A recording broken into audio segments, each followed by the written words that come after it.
اگر دولت سنبھال سکتے ہو تو کسی بھی نماز کے بعد سینے پر ہاتھ رکھ کر پڑھ لیں، ذاتی مکان، گاڑی اور بے تحاشا دولت آ جائے گی۔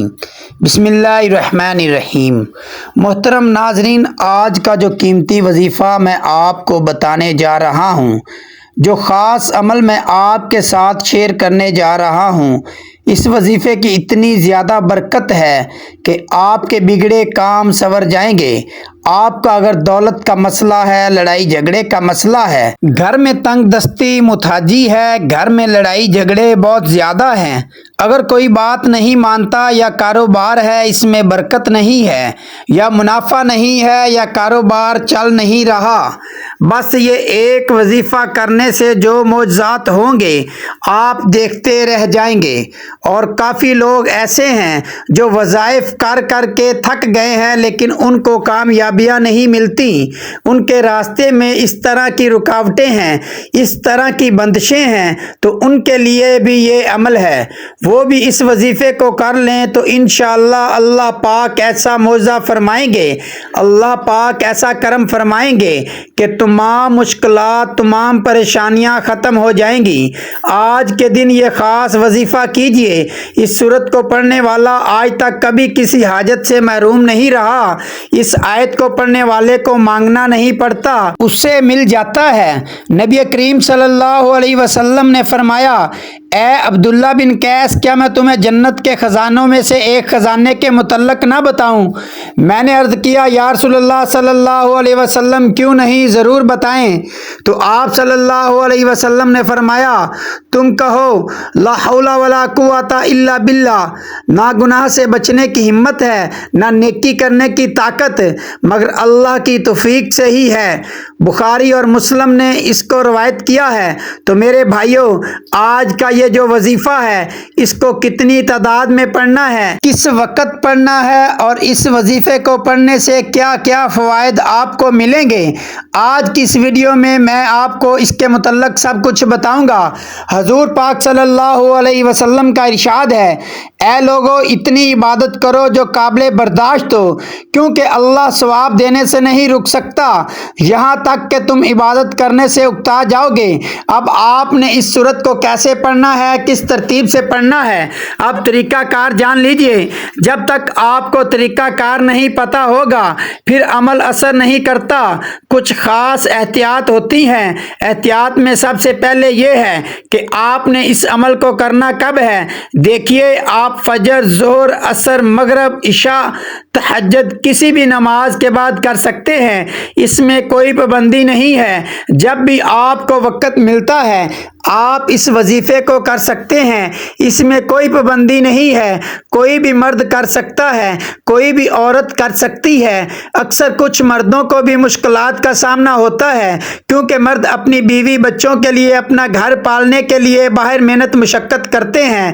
اس طرح کچھ عورتوں کو بھی بہت سے مسائل ہوتے ہیں، وہ بھی اس عمل کو کر سکتی ہیں، اور لازمی کریں تاکہ آپ کی زندگی میں آسانیاں آئیں۔ جو بھی آپ کا مسئلہ ہے، بس آپ نیت رکھ کر یہ پڑھو گے، یہ عمل کرو گے تو آپ کے مسائل حل ہو جائیں گے انشاءاللہ۔ اس وظیفے کی برکت سے اللہ پاک کی خصوصی رحمت ہوگی۔ عورتیں اس کو خاص ایام میں بھی کر سکتی ہیں، اس میں کوئی بھی پابندی نہیں ہے۔ اگر پہلے آپ کوئی عمل کرتے ہیں، کوئی وظیفہ کرتے ہیں، کوئی تسبیح کرتے ہیں، اس کے فوراً بعد بھی اس عمل کو کیا جا سکتا ہے، اس میں بھی کوئی پابندی نہیں ہے۔ وقت کی نزاکت کو مد نظر رکھتے ہوئے آئیں آج کے وظیفے کی طرف چلتے ہیں۔ آپ نے سب سے پہلے اعوذ باللہ من الشیطان الرجیم بسم اللہ الرحمن الرحیم پڑھنی ہے۔ یہ وظیفے کا حصہ ہے، آپ نے لازمی پڑھنی ہے۔ اس کے بعد آپ نے نبی کریم صلی اللہ علیہ وسلم کی ذات مبارک پر درود پاک پڑھنا ہے۔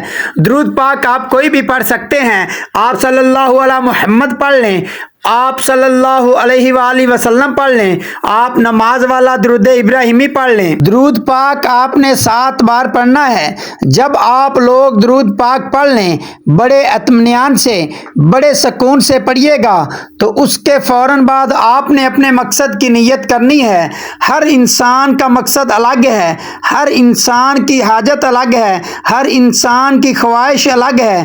آج جس کو جو جتنا چاہیے جیسا چاہیے اپنے تمام مقاصد کی نیت کیجیے گا۔ آپ اگر گھر چاہتے ہیں گھر مانگ لیں، گاڑی چاہتے ہیں گاڑی مانگ لیں، من پسند نوکری کے لیے، شادی کے لیے، قرض سے نجات کے لیے پڑھ لو۔ الغرض جو بھی آپ کا مقصد ہے اپنے مقصد کی نیت کرتے ساتھ ہی فوری طور پر آپ نے ایک بار اعوذ باللہ من الشیطان الرجیم بسم اللہ الرحمن الرحیم پڑھ کر وظیفے کا آغاز کرنا ہے، اور سب سے پہلے نمبر پر آپ نے سورۃ کوثر پڑھنی ہے۔ قرآن پاک کی اس سورت کو کوثر کے نام سے بھی ہم جانتے ہیں۔ اس سورت کو آپ نے کب پڑھنا ہے اور کیسے پڑھنا ہے، کتنی بار پڑھنا ہے، سب طریقہ بتاؤں گا۔ جب آپ اس وظیفے کو کریں گے تو سب پریشانیاں آپ کے اوپر سے دور ہو جائیں گی۔ اللہ پاک اس صورت میں ہمیں یہ آگاہ بھی کر رہے ہیں کہ ہم غمگین اور اداس نہ ہوں، کیونکہ ہر مصیبت کے بعد آسانی ہوتی ہے۔ لہٰذا اگر کوئی اللہ تعالیٰ کے دین پر ایمان رکھتا ہے، اللہ تعالیٰ کے وعدوں پر کامل بھروسہ رکھتا ہے اور اللہ تعالیٰ کے کلام اور نبی کریم صلی اللہ علیہ وسلم کی باتوں پر مکمل یقین رکھتا ہے تو وہ مصیبت کے بعد آسانی ضرور دیکھے گا اور اس کی زندگی میں تنگی کے بعد خوشحالی ضرور آئے گی۔ سورۃ کوثر کی تلاوت سماعت فرما لیں۔ بسم اللہ الرحمن الرحیم۔ اِنَّا أَعْطَيْنَاكَ الْكَوْثَرَ فَصَلِّ لِرَبِّكَ وَانْحَرْ إِنَّ شَانِئَكَ هُوَ الْأَبْتَرُ۔ آپ نے سورۃ کوثر کو صرف 21 بار سینے پر ہاتھ رکھ کر پڑھنا ہے، اچھی طرح پڑھنا ہے، اور جب آپ اس کو پڑھیں گے تو آپ کے ذہن میں آپ کے مقاصد ہوں گے، جو آپ کے لیے مشکلات بنی ہوئی ہیں، جو آپ کی حاجتیں ہیں، آپ یقیناً اسی نیت سے ہی کریں گے کہ آپ کے تمام مسائل دور ہو جائیں گے۔ اب آپ نے وہیں بیٹھے جگہ چھوڑے بغیر دوسرے نمبر پر لا حول ولا قوت الا باللہ العلی العظیم پڑھنا ہے۔ میں پورے کامل یقین سے کہتا ہوں کہ اس تسبیح کو ہر کوئی جانتا ہے۔ لا حول ولا قوت الا باللہ کا مطلب حضرت عبداللہ بن مسعود رضی اللہ تعالیٰ عنہ فرماتے ہیں کہ میں نے نبی کریم صلی اللہ علیہ وسلم کے سامنے پڑھا تو آپ صلی اللہ علیہ وسلم نے فرمایا کہ اس کا مطلب جانتے ہو کیا؟ میں نے عرض کیا اللہ اور اس کے رسول صلی اللہ علیہ وسلم خوب جانتے ہیں۔ آپ صلی اللہ علیہ وسلم نے خود ہی ارشاد فرمایا اس کا مطلب یہ ہے کہ گناہوں سے پھرنے کی طاقت نہیں مگر اللہ کی حفاظت سے، اور اللہ کی عبادت کرنے کی قوت نہیں مگر اللہ کی مدد سے، اور فرمایا جو بندہ ہر وقت استغفار کرتا رہتا ہے اللہ اس کی ہر مشکل آسان کر دیتا ہے اور ہر غم دور کر دیتا ہے اور ایسی جگہ سے روزی دیتا ہے کہ جہاں سے اس کا گمان بھی نہیں ہوتا۔ لا حول ولا قوت الا باللہ العلی العظیم ایک بار ہو گیا، لا حول ولا قوت الا باللہ العلی العظیم 2 بار ہو گیا۔ اسی طرح سے آپ ہاتھوں کی انگلیوں پر پڑھ لیں، تسبیح کے دانوں پر پڑھ لیں۔ آپ نے 100 دانوں کی ایک تسبیح کرنی ہے، یعنی آپ نے 100 مرتبہ پڑھنا ہے۔ جب آپ یہ دونوں اعمال بتائے گئے طریقے سے پڑھ لیں اس کے بعد آپ نے آخر میں وہی درود پاک پڑھنا ہے جو آپ نے عمل کے شروع میں پڑھا تھا۔